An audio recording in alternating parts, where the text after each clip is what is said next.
ಎಲ್ಲರಿಗೂ ನಮಸ್ಕಾರ. ರಶ್ಮಿ ಚಾನಲ್ಗೆ ಸ್ವಾಗತ. ನಾನಿವತ್ತು ಹಾಗಲಕಾಯಿ ಅಂದ್ರೇ ಕಹಿ ಅಂತ ಅನ್ಕೋತೀವಿ.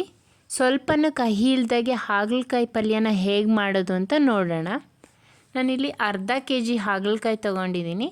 ಹಾಗಲಕಾಯಿನ ನಾವು ಕಟ್ ಮಾಡೋಕ್ಕೂ ಮೊದಲೇ ಚೆನ್ನಾಗಿ ತೊಳ್ಕೊಬೇಕು. ಕಟ್ ಮಾಡಿದ್ಮೇಲೆ ತೊಳಿಯೋಕ್ಕೆ ಹೋಗಬಾರ್ದು. ಎರಡು ಸೈಡು ನಾನು ತುದಿಯಲ್ಲಿ ಕಟ್ ಮಾಡಿ ತೆಗಿತಾ ಇದ್ದೀನಿ. ಈಗ ಅದನ್ನು ಮಧ್ಯದಲ್ಲಿ ಕಟ್ ಮಾಡ್ಕೊಳ್ಳೋಣ. ಇದ್ರ ಬೀಜನ ಹಾಕಬಾರ್ದು, ಬೀಜನ ತೆಗಿಬೇಕು. ಅದಕ್ಕೋಸ್ಕರ ನಾನೀಗ ಹೀಗೆ ಕಟ್ ಮಾಡ್ಕೊತಾ ಇದ್ದೀನಿ. ಮಧ್ಯದಲ್ಲಿ ಕಟ್ ಮಾಡಿ ನಾವೀಗ ಆ ನೈಫ್ ಸಹಾಯದಿಂದನೇ ಬೀಜ ತೆಗಿಬೋದು. ಈ ರೀತಿಯಾಗಿ ಅದು ಬೀಜ ಇದ್ದರೆ ಮಧ್ಯ ಮಧ್ಯ ಗಟ್ಟಿಯಾಗಿ ಸಿಗ್ತಾ ಇರುತ್ತೆ. ಅದಕ್ಕೋಸ್ಕರ ಬೀಜ ತಕ್ಕೋಬೇಕು. ಇಲ್ಲಾಂದರೆ ನಾವು ಕೈ ಬೆರಳಿನ ಸಹಾಯದಿಂದನೇ ಈ ರೀತಿಯಾಗಿ ಈಸಿಯಾಗಿ ಬೀಜನ ತೆಗೆದುಬಿಡ್ಬೋದು. ನೋಡಿ, ಎಲ್ಲ ಬೀಜನೂ ಸಹ ತೆಗೆದು ನಾನು ಎತ್ತಿಟ್ಕೊಂಡಿದ್ದೀನಿ. ಈಗ ಇದನ್ನು ನಾವು ಚಿಕ್ಕದಾಗಿ ಕಟ್ ಮಾಡ್ಕೋಬೇಕು. ನಾವು ಪಲ್ಯ ಮಾಡುವಾಗ ಈ ರೀತಿ ಚಿಕ್ಕದಾಗಿ ಕಟ್ ಮಾಡ್ಕೊಳ್ಳೋದ್ರಿಂದ ನಮಗಿಲ್ಲಿ ಉಪ್ಪು, ಹುಳಿ, ಖಾರ ಎಲ್ಲ ಅದಕ್ಕೆ ಚೆನ್ನಾಗಿ ಹಿಡ್ಕೊಳ್ಳುತ್ತೆ. ಸ್ವಲ್ಪನೂ ಸಹ ಕಹಿ ಇರೋದಿಲ್ಲ. ನಮಗೆ ಹಾಗಲಕಾಯಿ ಪಲ್ಯ ತಿಂತಾಯಿದ್ದೀವೇನೋ ಅನಿಸೋದೇ ಇಲ್ಲ. ಮಕ್ಕಳು ಸಹ ಇಷ್ಟಪಟ್ಟು ತಿಂತಾರೆ. ನಮಗೆ ಬೇಡ ಕಹಿ ಇದೆ ಅನ್ನೋದೇ ಇಲ್ಲ. ನೋಡಿ, ನಾನಿಲ್ಲಿ ಕಟ್ ಮಾಡಿ ಇಟ್ಕೊಂಡಿದ್ದೀನಿ. ಕಹಿ ಬರಬಾರ್ದು ಹಾಗಲಕಾಯಿ ಪಲ್ಯ ಅಂದರೆ ನಾವು ಸ್ವಲ್ಪ ಅರಿಶಿಣ ಪುಡಿ ಮತ್ತು ಸ್ವಲ್ಪ ಪುಡಿ ಉಪ್ಪನ್ನು ಹಾಕಿ ಚೆನ್ನಾಗಿ ಕೈಯಿಂದ ಕಲಿಸ್ಬಿಟ್ಟು ನಾವು ಒಂದು ಅರ್ಧ ಗಂಟೆ ಎತ್ತಿಡಬೇಕು. ಹೀಗೇ ನೋಡಿ, ಹೀಗೆ ಚೆನ್ನಾಗಿ ಮಿಕ್ಸ್ ಆಗಬೇಕು. ಅದು ಒಂದು ಅರ್ಧ ಗಂಟೆ ಎತ್ತಿಡೋಣ. ಈಗ ಒಂದು ಪಾತ್ರೆಗೆ ನಾನಿಲ್ಲಿ 2 ಸ್ಪೂನ್ ಆಯಿಲ್ ಹಾಕ್ಕೊಂಡಿದ್ದೀನಿ. ಸ್ವಲ್ಪ ಸಾಸಿವೆ, ಜೀರಿಗೆ, ಸ್ಕ್ವೇರ್ ಶೇಪಲ್ಲಿ ಕಟ್ ಮಾಡಿದ ಈರುಳ್ಳಿ, ಕರಿಬೇವು, ಹಾಗೆ ಹಸಿರು ಮೆಣಸಿಕಾಯಿನ ಹಾಕೋತಾ ಇದ್ದೀನಿ.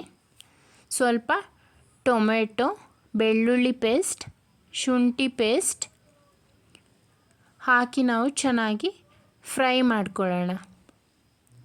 ನೋಡಿ, ಈ ರೀತಿಯಾಗಿ ಫ್ರೈ ಮಾಡ್ಕೊಳ್ಳೋಣ. ನಾನಿಲ್ಲಿ ಹಾಗಲಕಾಯಿನ ಅರಿಶಿಣ ಪುಡಿ ಮತ್ತು ಉಪ್ಪನ್ನ ಹಾಕಿ ಚೆನ್ನಾಗಿ ಕಲಸಿ ಎತ್ತಿಟ್ಟಿದ್ದೀನಿ. ಅದು ಸ್ವಲ್ಪ ಕಹಿ ಬಿಟ್ಕೊಳ್ಳುತ್ತೆ ಈ ರೀತಿ ನಾವು ಕಲಸಿ ಇಡೋದ್ರಿಂದ. ಈಗ ಒಗ್ಗರಣೆಯಲ್ಲಿ ಟೊಮೆಟೊ ಎಲ್ಲ ಬೆಂದಿದೆ. ಮೆಣಸಿಕಾಯಿ ಎಲ್ಲ ಎಣ್ಣೆಲೇ ಬೇಯಿಸ್ಕೋಬೇಕು. ಅದು ಖಾರ ಚೆನ್ನಾಗಿ ಬಿಡುತ್ತೆ ಆಗ. ನೋಡಿ, ಈ ಹಾಗಲಕಾಯಿನ ನಾವು ನೆನೆಸಿಟ್ಟಿದ್ವಲ್ಲ ಉಪ್ಪಾಕಿ, ಅದನ್ನು ಹಿಂಡಿಬಿಟ್ಟು ಹಾಕಬೇಕು. ಈ ರೀತಿ ರಸ ತೆಗಿಬೇಕು. ಆಗ ಕಹಿ ಅಂಶ ಹೋಗುತ್ತೆ. ನಮಗೆ ಪಲ್ಯ ಸ್ವಲ್ಪನೂ ಸಹ ಕಹಿ ಅನಿಸೋದಿಲ್ಲ. ಈಗ ಈ ಒಗ್ಗರಣೆ ಜೊತೆಗೆ ಈ ಹಾಗಲಕಾಯಿನ ಮಿಕ್ಸ್ ಮಾಡ್ಕೊಳ್ಳೋಣ ಚೆನ್ನಾಗಿ. ಈಗ ನಾನು ಡೈರೆಕ್ಟಾಗಿ ಹಾಗಲಕಾಯಿಗೆ ನೀರನ್ನ ಹಾಕ್ತಾಯಿಲ್ಲ. ಒಂದು ಪ್ಲೇಟ್ನ ಮುಚ್ಚಿ ಆ ಪ್ಲೇಟ್ ಮೇಲೆ ನೀರನ್ನ ಹಾಕಿ ಹಾಗಲಕಾಯಿನ ಚೆನ್ನಾಗಿ ಬೇಯಿಸ್ಕೊಂಡಿದ್ದೀನಿ.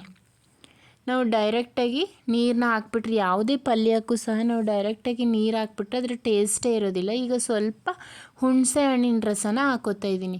ಹಾಗಲಕಾಯಿ ಪಲ್ಯಗೆ ನಾವು ಹುಳಿ ಹಾಕಲೇಬೇಕು. ಹುಳಿ ಹಾಕೋದ್ರಿಂದ ಕಹಿ ಗೊತ್ತಾಗೋದಿಲ್ಲ, ನಮಗೆ ಕಹಿ ಅನಿಸೋದಿಲ್ಲ ಪಲ್ಯ. ನಾವು ನಿಂಬೆಹಣ್ಣಿನ ರಸ ಆದರೂ ಹಾಕ್ಕೋಬೋದು, ಇಲ್ಲ ಹುಣಸೆ ಹಣ್ಣಿನ ರಸ ಆದರೂ ಹಾಕ್ಕೋಬೋದು. ನಾನು ಉಪ್ಪನ್ನ ಅಲ್ಲಿ ಮೊದಲೇ ಕಲಸಿಟ್ಟಿದ್ದೆ. ಬೇಕು ಅಂದರೆ ಈಗ ಮತ್ತೆ ಎಕ್ಸ್ಟ್ರಾ ಹಾಕ್ಕೋಬೇಕು. ಹಾಗೆ ಇಲ್ಲಿ ನಾನು ಹಸಿ ತೆಂಗಿನಕಾಯಿ ತುರಿನ ಹಾಕ್ಕೊಂಡಿದ್ದೀನಿ. ನೋಡಿ, ಈಗ ಎಲ್ಲದು ಚೆನ್ನಾಗಿ ಮಿಕ್ಸ್ ಮಾಡ್ಕೊತಾ ಇದ್ದೀನಿ. ಒಂದು ಸಲ ಈ ರೀತಿ ಪಲ್ಯ ಮಾಡಿ ನೋಡಿ. ಹಾಗಲಕಾಯಿ ಪಲ್ಯ ಅನಿಸೋದೇ ಇಲ್ಲ, ಸ್ವಲ್ಪನೂ ಸಹ ಕಹಿ ಇರೋದಿಲ್ಲ. ಇದನ್ನು ನಾವು ಅನ್ನದ ಜೊತೆಗೆ, ಚಪಾತಿ, ರೊಟ್ಟಿ ಜೊತೆಗೆ, ದೋಸೆ ಜೊತೆಗೂ ಸಹ ತಿನ್ಬೋದು. ತುಂಬ ಟೇಸ್ಟಾಗಿರುತ್ತೆ.